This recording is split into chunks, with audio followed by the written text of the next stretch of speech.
ಎಲ್ರಿಗೂ ನಮಸ್ಕಾರ.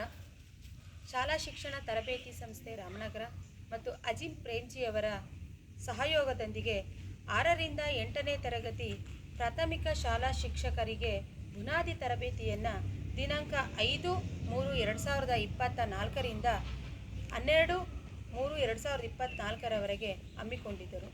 ಈ ಒಂದು ತರಬೇತಿ ಶಿಕ್ಷಕರಿಗೆ, ಅದರಲ್ಲೂ ಈ ಹೊಸದಾಗಿ ಬಂದಂತಹ 2022 ಮತ್ತು 23ನೇ ಸಾಲಿನಲ್ಲಿ ಆಯ್ಕೆಯಾದಂತಹ ಪದವೀಧರ ಪ್ರಾಥಮಿಕ ಶಾಲಾ ಶಿಕ್ಷಕರಿಗೆ ಎಷ್ಟು ಅನುಕೂಲವಾಯಿತು ಅಂದರೆ, ಇದರಿಂದ ಒಂದು ಶಾಲೆ ಅನ್ನೋ ಒಂದು ಕಾನ್ಸೆಪ್ಟೇ ಬೇರೆ ಇತ್ತು. ಅದರಲ್ಲೂ ಸರ್ಕಾರಿ ಶಾಲೆಗಳು ಯಾವ ಥರ ಇರುತ್ತೆ, ಸರ್ಕಾರಿ ಶಾಲೆಗಳಿಗೆ ಹೋದರೆ ನಾವು ಏನು ಮಾಡಬೇಕು, ಹೇಗಿರಬೇಕು, ಒಬ್ಬ ಶಿಕ್ಷಕನ ಕರ್ತವ್ಯಗಳೇನು, ಶಿಕ್ಷಕ ಯಾವ ರೀತಿ ಶಾಲೆಯಲ್ಲಿ ಬೆರಿಬೇಕು ಅನ್ನೋ ಒಂದು ಮನೋಭಾವನೆ ಎಷ್ಟೋ ಶಿಕ್ಷಕರಿಗಿರಲಿಲ್ಲ. ಆ ಒಂದು ಭಾವನೆಯನ್ನು ಮೂಡಿಸ್ತು. ಮತ್ತು ನಾನು ಒಬ್ಬ ಶಿಕ್ಷಕನಾಗಿ ಶಾಲೆಯಲ್ಲಿ ಹೇಗಿರಬೇಕು, ಮಕ್ಕಳ ಜೊತೆ ಹೇಗಿರಬೇಕು, ಸಮಾಜದಲ್ಲಿ ಯಾವ ರೀತಿ ಮಕ್ಕಳನ್ನು ತೊಡಗಿಸ್ಕೋಬೇಕು, ಸಮಾಜದಲ್ಲಿ ಮಕ್ಕಳನ್ನು ಯಾವ ರೀತಿ ನಾವು ಪ್ರತಿನಿಧಿಸಬೇಕು, ಮಕ್ಕಳಲ್ಲಿ ಕಲಿಕೆಯನ್ನು ಯಾವ ರೀತಿ ಮೂಡಿಸ್ಬೇಕು ಅನ್ನೋದ್ರ ಬಗ್ಗೆ ಕೂಲಂಕುಷವಾಗಿ ಈ ತರಬೇತಿಯಲ್ಲಿ ನೀಡಲಾಯಿತು. ಅದಷ್ಟೇ ಅಲ್ಲ, ಸಂವಿಧಾನಬದ್ಧವಾದಂಥ ಸಂವಿಧಾನದ ಆಶಯದಲ್ಲಿ ಶಿಕ್ಷಣವನ್ನು ನೀಡಬೇಕು.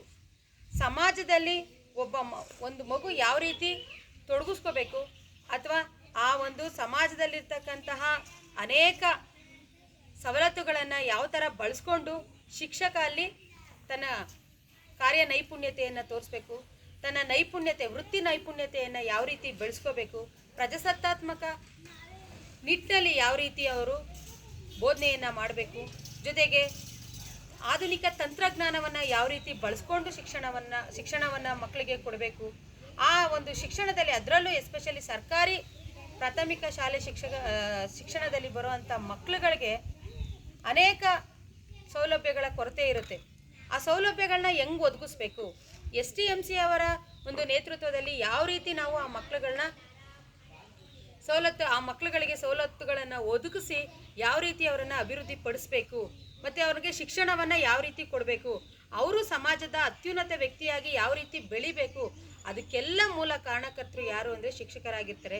ಆ ಶಿಕ್ಷಕರು ಯಾವ ಥರ ಇರಬೇಕು, ಹೇಗಿರಬೇಕು, ಯಾವ ರೀತಿ ಪಾಠ ಮಾಡಬೇಕು, ಯಾವ ರೀತಿ ಆ ಒಂದು ಶಾಲೆಯಲ್ಲಿ ತೊಡಗಿಸ್ಕೋಬೇಕು, ಯಾವ ರೀತಿ ಅವರು ಸಮಾಜದಲ್ಲಿ ಅವರು ಬೆರಿಬೇಕು ಅನ್ನೋದ್ರ ಬಗ್ಗೆ ಈ ಬುನಾದಿ ತರಬೇತಿಯಲ್ಲಿ ತುಂಬ ಚೆನ್ನಾಗಿ ತಿಳಿಸ್ಕೊಟ್ಟಿದ್ದಾರೆ. ಅದಷ್ಟೇ ಅಲ್ಲದೆ ನಮ್ಮ ಪ್ರಾಂಶುಪಾಲರಾದಂತಹ ಡಯಟ್ನ ಪ್ರಾಂಶುಪಾಲರಾದಂಥ ಶಿವಕುಮಾರ್ ಸರ್ ಅವರು ಈ ಒಂದು ಸೇವಾ ನಿಯಮಾವಳಿಗಳ ಬಗ್ಗೆ ಆಗಿರ್ಬೋದು, ರಜಾ ದಿನಗಳ ಬಗ್ಗೆ ಆಗಿರ್ಬೋದು, ಇನ್ನಿತರ ಅನೇಕ ವಿಷಯಗಳನ್ನು ಹೇಳಿದ್ದಾರೆ.